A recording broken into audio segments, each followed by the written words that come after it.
I would like to teach you some basics on percentage. Let's say, for example, we would like to work out what 5% of 300 kronas is. Well, working out percentage is pretty easy because 5% actually means 5 parts out of 100. And 100% is actually our 300 kronas. So we'd like to know what 5% of 300 kronas is. And we can actually write it like this as we say it. 5%, 5 parts of 100. When we say our of, we can actually think of it as being a multiply sign. And 300 is our original price. And now it's pretty easy to work out because now it's just to do the multiplication. So our zeros cancel here and here. We get 5 times 3 equals 15 kronas. So what we can say about 5% of 300 kronas is that it actually equals 15 kronas. So working out the percentage of any number is actually pretty easy to do. How can we use this in maths then? Let's say that we have a watermelon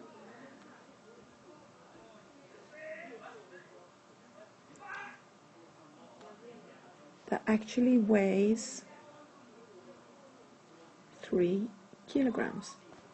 But 90% of that watermelon is actually made up of water. So what's the weight of the water in this 3 kilogram watermelon? Well, we want to know what 90% of our 3 kilos is.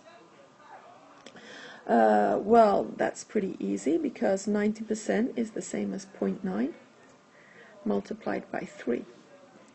We know that 3 nines are 27, but we also noticed that we had one number after the decimal point up in the question, so we put one number after the decimal point in the answer.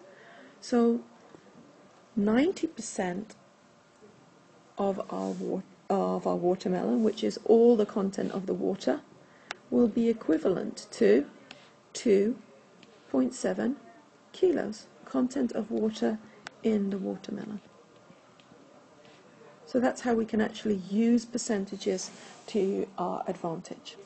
I will show you the old method that we showed you back in the 8th grade, for those of you that would like to see that explanation.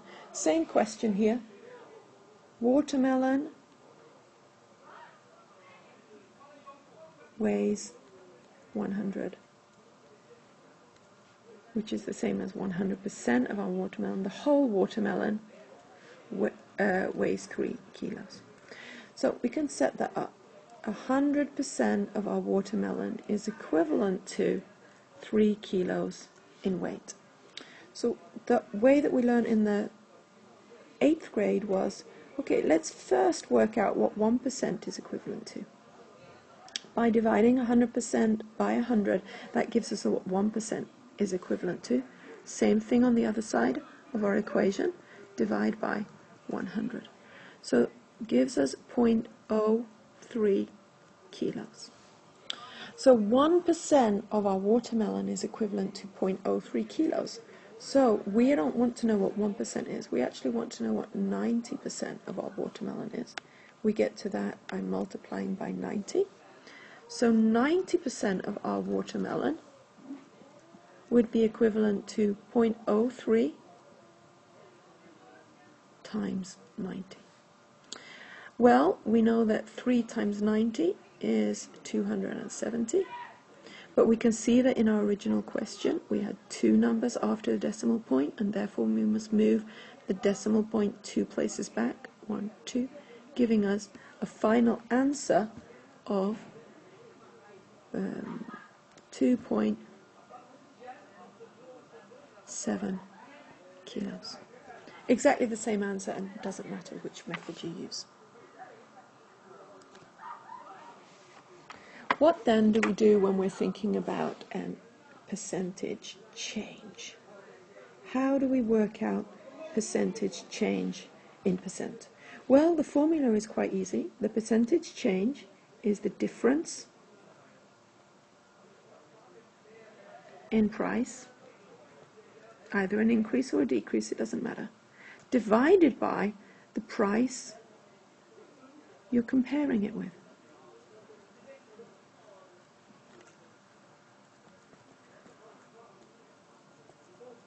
Often the original price, but not always, depending on what the question is. Now, let's say that we have 2 shirts. One is blue and one is red. The blue shirt costs 250 kronas and the red shirt costs 200 kronas. And I have 2 questions for you. I would like to know how much cheaper is the red shirt compared with the blue. And the important part here is the compared with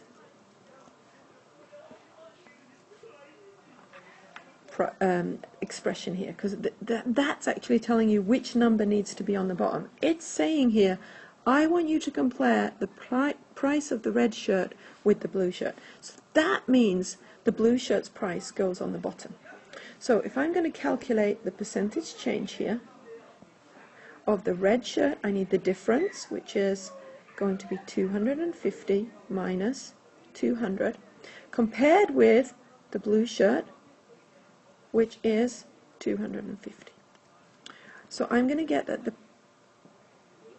price difference is 50 divided by 250, which is going to simplify to 1/5, which is going to be 20%. So what we can say about the red shirt is that the red shirt is 20% cheaper than the blue shirt. So red shirt is 20% cheaper than the blue shirt.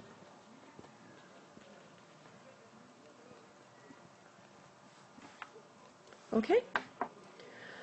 But then if I was going to do the same thing here, and we will just rub all of this out. If we were going to do the same thing, but we were actually going to say, okay, how much more expensive is the blue shirt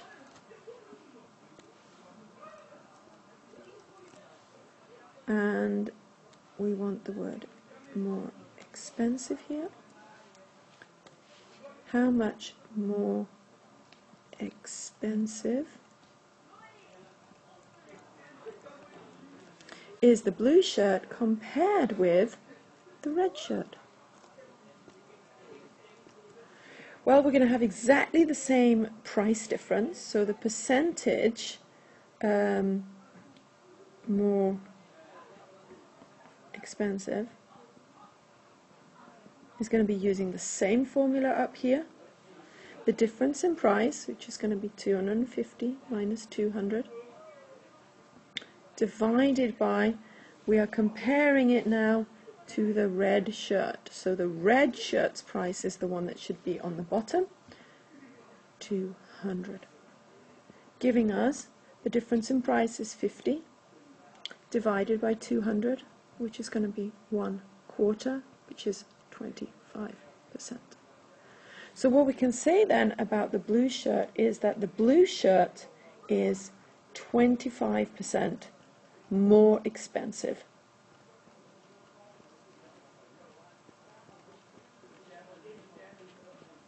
by 25%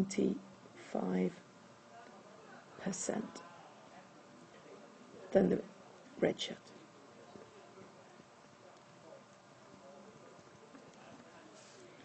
So it's really important here that to make note of which prices the question asked you to compare with. The original price is often the one they use, but not always. Now when you're doing a comparison here between the blue and the red shirt, you need to see what they're saying is. So this is a key word here, compared with, or jämfört med, that they often ask you in the question. That's telling you this number that comes just after this expression compared with should often be on the bottom of my answer.